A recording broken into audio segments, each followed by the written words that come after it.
I'd like to introduce Jay Beeks from Marylhurst to talk about how they're integrating sustainable mines into Marylhurst's distance learning MBA program. Go ahead, Jay. Well, good afternoon. This is Jay Beeks, and as was just stated, I'm from Marylhurst University in Portland, Oregon, and I'll be discussing the use of sustainable mines as part of our sustainable MBA program. Most of my background has been in science and engineering and various working environments, and I've only reintroduced myself into the teaching environment in the last couple of years. A lot of project background and working experience, but the education environment for me, at least as a faculty, is fairly new. It's been in the last couple of years, and so I'm being introduced to sustainable mines at the same time as the students are, and it's very much of a learning process for me as well, and I actually learn quite a bit from each one of the projects that are produced by these students, and I end up asking them about as many questions as they end up asking me. So about the school and the program here at Marylhurst University, Marylhurst was first established in 1893. It's a Catholic liberal arts university in Lake Oswego, Oregon, just a few miles south of Portland. It was originally founded by the Sisters of the Holy Names of Jesus and Mary, and it's one of the oldest schools in Oregon. We have about 2,000 students total at Marylhurst, combined undergraduate and graduate students. So the class that I'm teaching is SUS 500. It's the Introduction to Sustainability, or Principles of Sustainability, and it is the first course the students take as part of a sustainable MBA program. Marylhurst has quite a few MBA programs, and in the sustainability aspect, we have 4 programs. One of them is renewable energy. Another one is in food processing, food agriculture. Another one is in development, and the last sustainable MBA program we have is in information technology. These courses are offered several times a year, and again, this one that I'm teaching is Principles of Sustainability, and it is the first course the students take when they come into this MBA program. So what we've created here in this course is a team project using sustainable mines, and we develop a reference concept.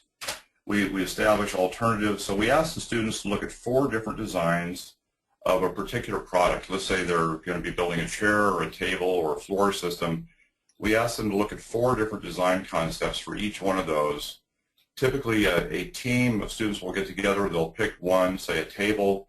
They'll come up with 4 different design concepts, and they go through a complete analysis, and then we ask them to come up with a final report and to tell us which and why of those 4 concepts is the most sustainable. So again, examples are tables, chairs, garbage cans, floor covering, casual seating, and so let's say they're building a table, they would look at options such as glass, wood, metal, plastic, and so on. So the teams produce reports using sustainable mines, similar to these that are shown above, and we ask them to take the information from SM, produce a report. Typically they'll put together some spreadsheet attachments. It's a fairly comprehensive report. It's about a 10-page report that we require at the end of the class, and with tables and graphs as necessary, but something that gives us a complete explanation as to why a particular product was superior to the others in terms of sustainability. And this challenges these groups in several ways. For the first challenge that they run up against is that it requires group thinking, a lot of collaboration. They do have to pick a leader, and the leader ends up taking an important role with these groups. Everybody in the group gets the same grade, so that's part of the challenge. And I think some of the other challenges are that Sustainable Mines has a pretty comprehensive data set, but it doesn't have all the data that the students may need. So this forces the students to either contact Sustainable Minds and ask them to incorporate more data on a specific product. Let's say they're producing a bamboo floor and they want to have some alternative methods of producing bamboo floor, different chemicals used for the production. They can contact Sustainable Minds and ask them to incorporate a certain data set that they've been able to find as part of the public domain. If that is not something they can do within a time frame, then they have to make some assumptions and some estimates, which is actually part of the challenge, and we find that to be a good development process for students that are going into the business world. And the other thing that happens is the students will end up with some surprising results.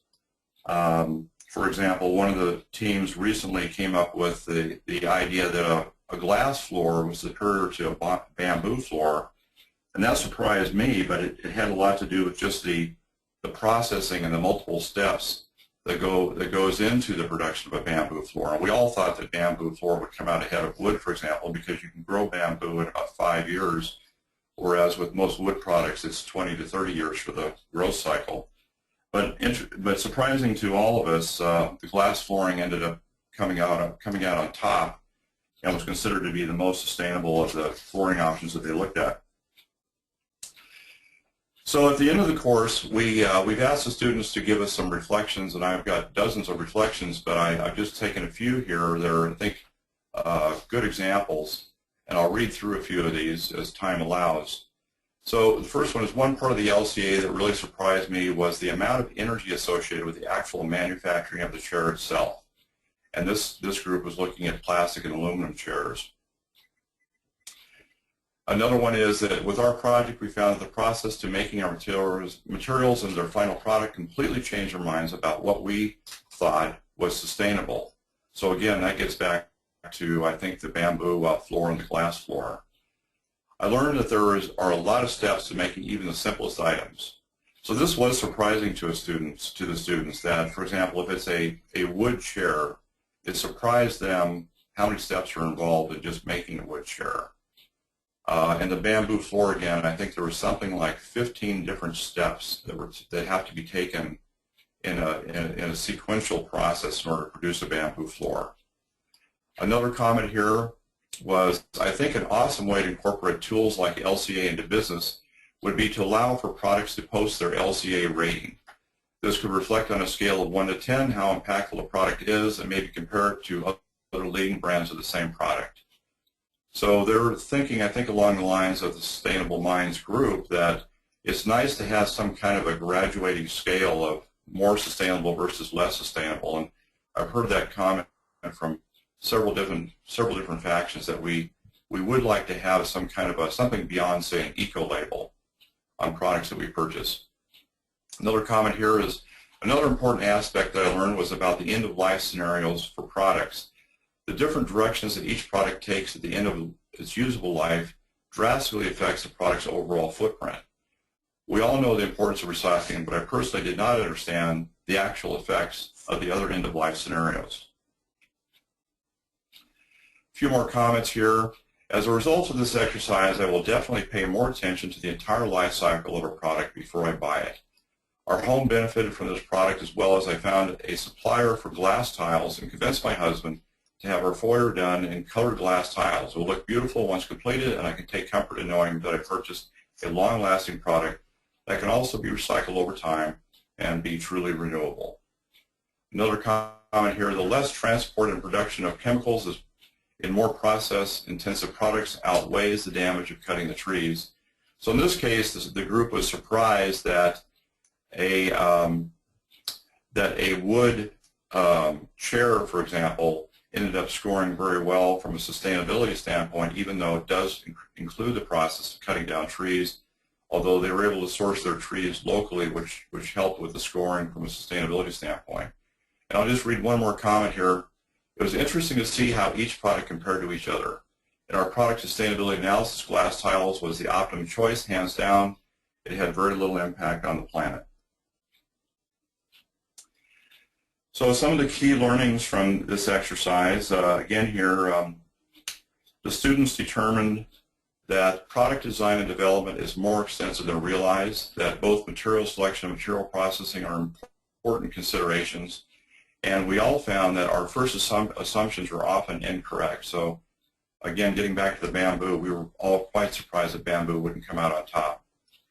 For the educators, for this Green MBA program, we like the idea of introducing this tool early in the program, and we find that it stimulates the learning process. It also gets the students more engaged, and it gets them excited about the idea that when they get into the working world outside of this MBA program, that they can look at things analytically, and they can take tools like this with them and be a little bit more analytical about how the company is being run. Perhaps they can make some changes at the MBA level, at the executive level, that they wouldn't be able to make at some other positions within a company.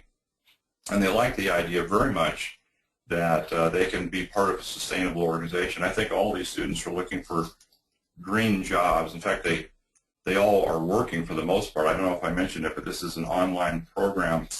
And so essentially all these students are in the business world already. They're all working full-time jobs, and they managed to fit in this program in about 20 hours a week as an accelerated online program.